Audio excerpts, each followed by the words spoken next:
ఓం నమః శివాయ. ఓం నమో నారాయణాయ. నరదృష్టి నివారణ కాల భైరవాయ నమో నమః. హరి ఓం.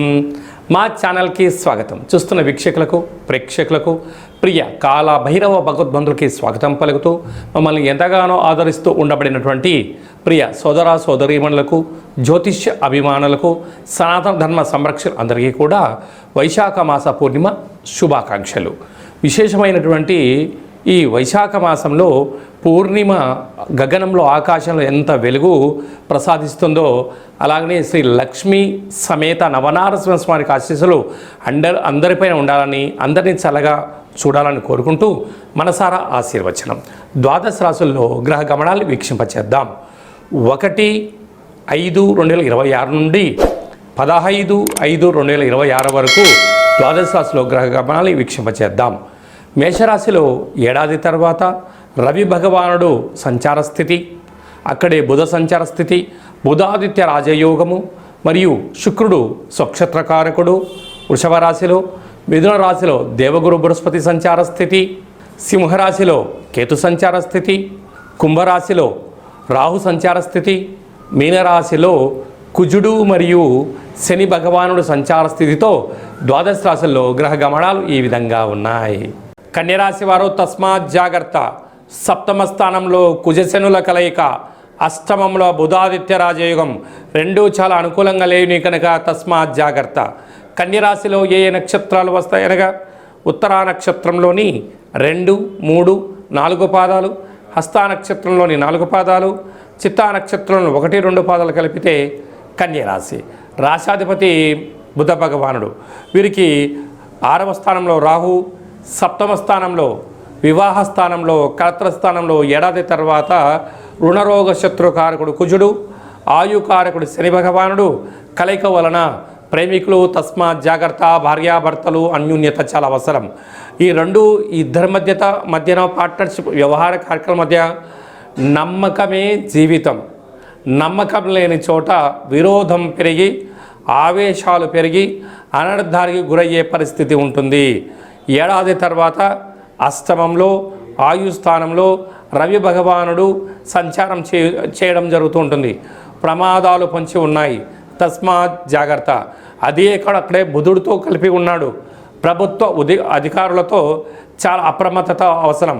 లేకపోతే ట్రాఫిక్ చలానాలు, పోలీస్ స్టేషన్లు, కోర్టు సమస్యలతో సతమతమవుతూ ప్రయాణాలలో ఇబ్బందులు, వాహన గండాలు పొంచి ఉన్నాయి, తస్మాత్ జాగ్రత్త.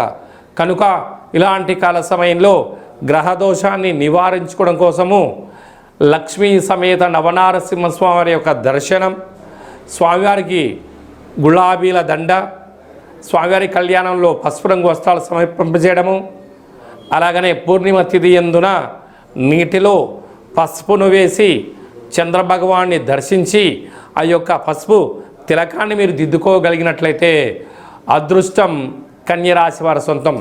లేకపోతే ఆర్థికంగా ఇబ్బందులతో సతమతమవుతూ అనేక రకాల మానసిక వేదన గురవుతూ శరీరానికి రోగాలకు నిలయమయ్యే పరిస్థితి అధికంగా ఉంటుందని చెప్పి గమనించాలి.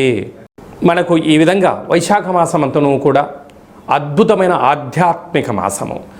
అంటే సకల దేవతలు జన్మించినటువంటి కళ్యాణ మహోత్సవ కార్యక్రమాలను కూడా మనం చూసుకుంటూ ఉంటాం.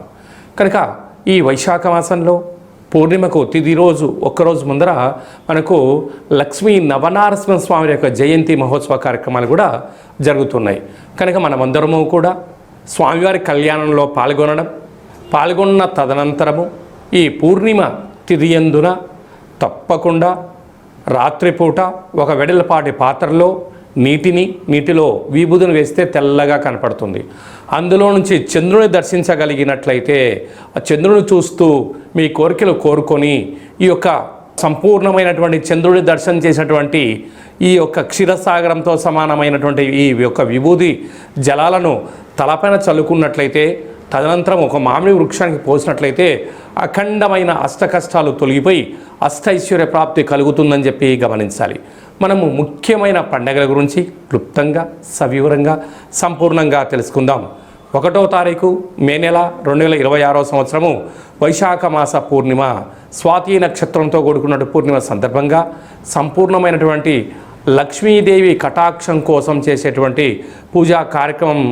ఏ పూజ చేసినా, ఎందుకనగా లక్ష్మీదేవి క్షీరసాగర మదనంలో మనకు ఉద్భవించిందని మనకు వేదాలు చెప్తున్నాయి. కనుక ఆ రోజు ఉప్పును పూజ చేసి ఆ ఉప్పును ప్రవహించే నీటిలో వేసిన, లేకుంటే ఇంట్లో నైరుతి మూలలో ఉంచినట్టయితే లక్ష్మీదేవి కటాక్షం అపారంగా కలుగుతుందని చెప్పి కూడా గమనించాలి. 10వ తారీఖున వైశాఖ మాస బహుళాష్టమి, కాళాష్టమి. కనుక కాళాష్టమి సందర్భంగా గృహంలో కాళభైరవ స్వామి స్మరణ, ధ్యానము, దీపం వలన సకల అష్ట కష్టాలు కూడా తొలగిపోతాయి. 12వ తారీఖున హనుమాన్ జయంతి. కనుక మనకు రామతత్వానికి, భక్తి తత్వానికి హనుమంతుడు స్వామివారే. కనుక ఆ రోజు హనుమంతుల స్వామివారికి తమలపాకుల పైన శ్రీరామ శ్రీరామ అని రాసి 100 ఆకుల పైన సింధూరంతో రాసి ఆయనకు మాలను సమర్పించినట్టయితే సకల భూత ప్రేత పిచాచ సకల శనిగ్రహ దోషాలు సంపూర్ణంగా తొలగిపోతాయని చెప్పి గమనించాలి. అలాగనే మీ వ్యక్తిగత జాతకం తెలుసుకోవాలనుకుంటున్నారా? మీ యొక్క పేరు, పుట్టినటువంటి తేదీ, నెల, సంవత్సరం, పుట్టిన సమయం రాసి వాట్సాప్ ద్వారా పంపించగలరు.